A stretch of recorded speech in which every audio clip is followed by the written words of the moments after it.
Halo teman-teman, selamat pagi dan salam sejahtera untuk kita semua. Perkenalkan, nama saya Sri Hartati Luciana Sombing dengan NIM 0518475554. Prodi Sastra Inggris bidang minat penerjemah. Pada kesempatan kali ini saya akan membawakan pidato berjudul Generasi Z dan Masalah Kesehatan Mental Breaking the Stigma. Sebelum saya memulai pidato saya kali ini, saya akan bertanya kepada teman-teman semua, siapa di sini sering merasakan overmood saat mengerjakan tugas kuliah, sering merasa overthinking atau bahkan sering merasakan sendirian di tempat orang ramai? Ya, saya rasa hampir semua kita pernah merasakannya. Dan tahukah teman-teman semua, perasaan-perasaan yang saya sebutkan barusan merupakan bagian dari gangguan kesehatan mental. Dan tahukah teman-teman semua, perasaan-perasaan yang saya sebutkan merupakan bagian dari gangguan kesehatan mental pada generasi Z yang perlu kita ketahui.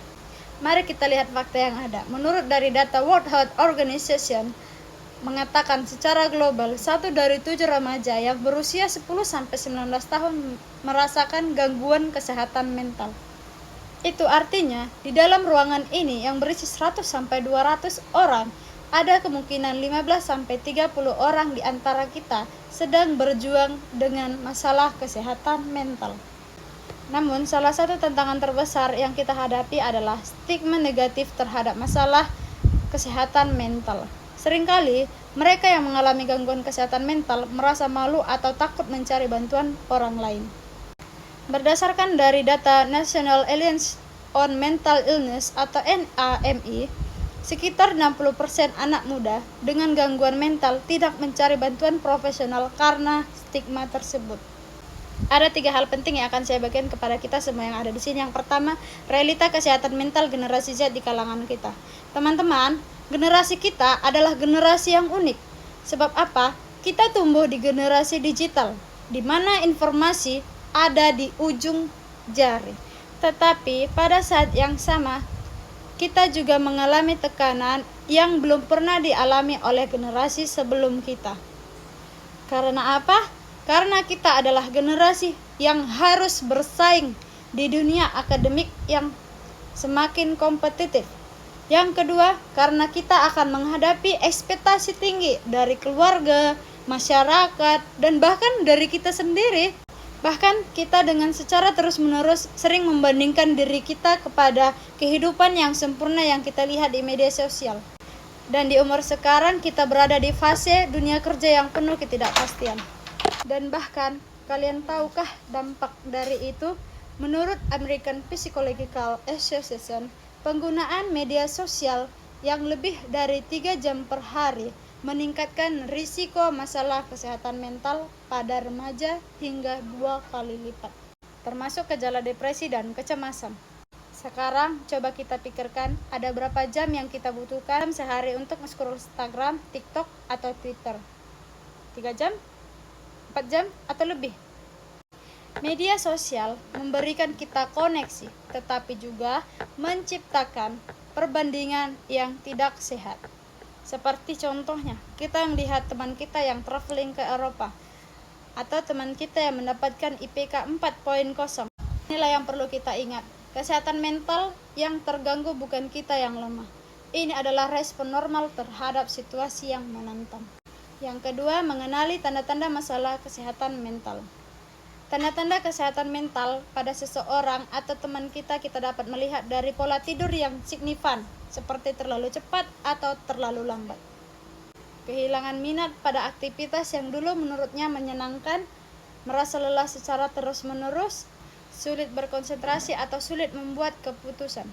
Jika ciri-ciri yang saya sebutkan barusan ada di dalam diri kita atau teman-teman kita dan mengalaminya lebih dari 2 minggu, itu adalah sinyal penting untuk mencari bantuan.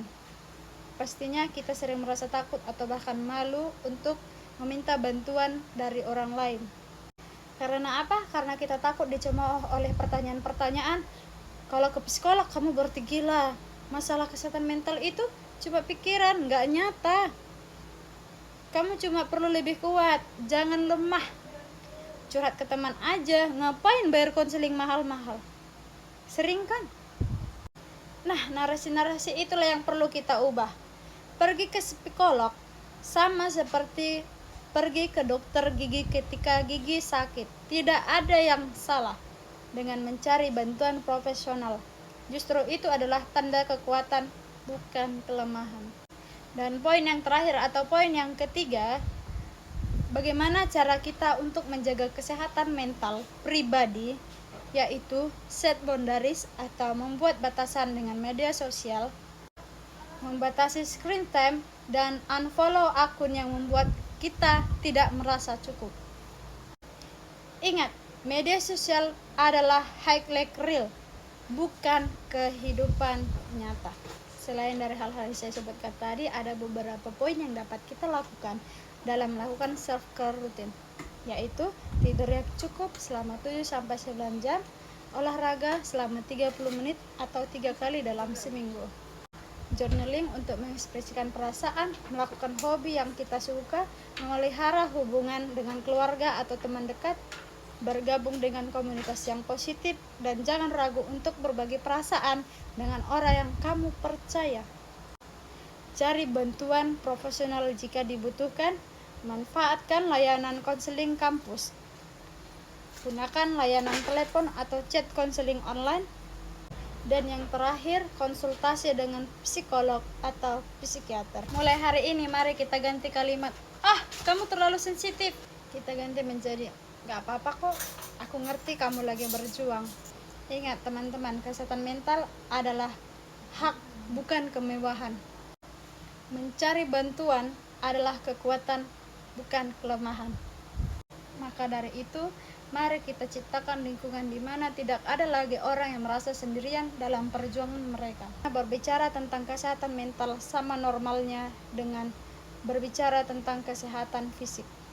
Breaking the stigma dimulai dari diri kita, dimulai dari hari ini, dan dimulai dari ruangan ini. Sekian pidato dari saya pada hari ini. Terima kasih atas perhatian teman-teman sekalian. Mari kita saling menjaga kesehatan mental diri kita sendiri dan saling mendukung satu sama lain. Stay strong and stay kind. Terima kasih.